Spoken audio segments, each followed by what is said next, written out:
नमस्कार दोस्तों, स्वागत है आपका खुश पॉडकास्ट के एक और नए एपिसोड में। मैं हूं आपकी होस्ट स्नेहा शर्मा और आज मेरे साथ हैं प्रिया देसाई और अनिल मेहता। प्रिया, अनिल, कैसे हैं आप दोनों? बहुत बढ़िया स्नेहा। और आज का टॉपिक तो बड़ा ही प्रैक्टिकल है। पिछली बार हमने वैशाली की डिजिटल जर्नी की बात की थी और आज हम एकदम अलग दिशा में जा रहे हैं, टेंडर प्रक्रिया। अनिल, आपको टेंडर फाइल करने का कोई अनुभव है?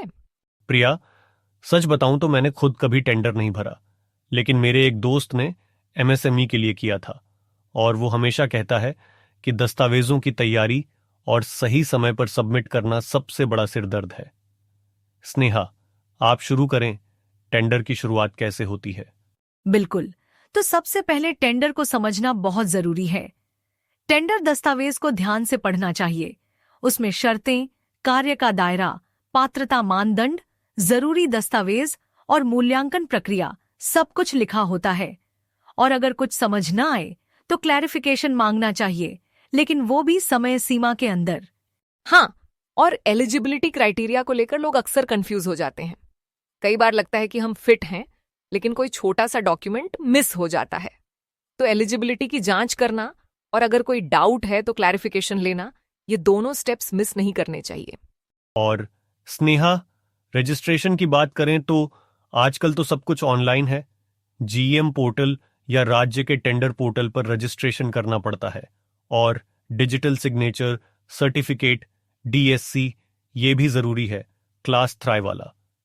प्रिया, आपको डीएससी बनवाने का प्रोसेस पता है? हाँ, डीएससी के लिए आपको किसी ऑथराइज्ड एजेंसी से अप्लाई करना होता है और कई पोर्टल्स में प्री रजिस्ट्रेशन या वेरिफिकेशन भी जरूरी हो सकता है, तो वो भी पहले से देख लें। अब आते हैं सबसे प्रैक्टिकल हिस्से पर, डॉक्यूमेंट्स की तैयारी। Company registration certificate, PN, GST, पिछले 3 साल की balance sheet, technical qualification certificates, ये सब इकट्ठा करना पड़ता है। और फाइनेंशियल बिड भी सही फॉर्मेट में कंपेटिटिव रेट्स के साथ तैयार करनी होती है। बीओक्यू, बिल ऑफ क्वांटिटीज, ये भी कई बार मांगा जाता है और इसमें एक भी गलती हो गई तो बिड रिजेक्ट हो सकती है। मेरे दोस्त ने एक बार डेसिमल गलत डाल दिया था और पूरी बिड रिजेक्ट हो गई थी। ओह, ये तो सच में छोटी सी गलती बहुत भारी पड़ सकती है। और जब सब रेडी हो जाए तो ऑनलाइन सबमिशन का टाइम आता है। सारे डॉक्यूमेंट्स सही फॉर्मेट और साइज में अपलोड करने होते हैं और फिर फ्रीज या फाइनल सबमिट का ऑप्शन होता है। वो टाइम पर करना बहुत जरूरी है। और टेंडर फीस और ईएमडी, अर्नेस्ट मनी डिपॉजिट, भी समय पर जमा करनी होती है। एमएसएमई वालों को कई बार ईएमडी में छूट मिल जाती है, तो वो जरूर चेक करें। सबमिशन के बाद भी काम खत्म नहीं होता। पोर्टल पर लॉगिन करके स्टेटस ट्रैक करना पड़ता है। Opening, technical evaluation, financial evaluation, सब कुछ। और अगर बिड फेल हो जाए तो डिपार्टमेंट से डिब्रीफिंग मांग सकते हैं ताकि अगली बार गलती ना हो। और अगर सिलेक्शन हो गया तो वर्क ऑर्डर मिलने के बाद कॉन्ट्रैक्ट प्रोसेस कंप्लीट करनी होती है। वैसे स्नेहा, ये पूरी प्रोसेस सुनकर लगता है कि पेशेंस और अटेंशन टू डिटेल दोनों चाहिए। बिल्कुल प्रिया, और मुझे लगता है कि जैसे पिछली बार हमने वैशाली की कंसिस्टेंसी और डेडिकेशन की बात की थी, वैसे ही टेंडर प्रोसेस में भी वही क्वालिटीज चाहिए।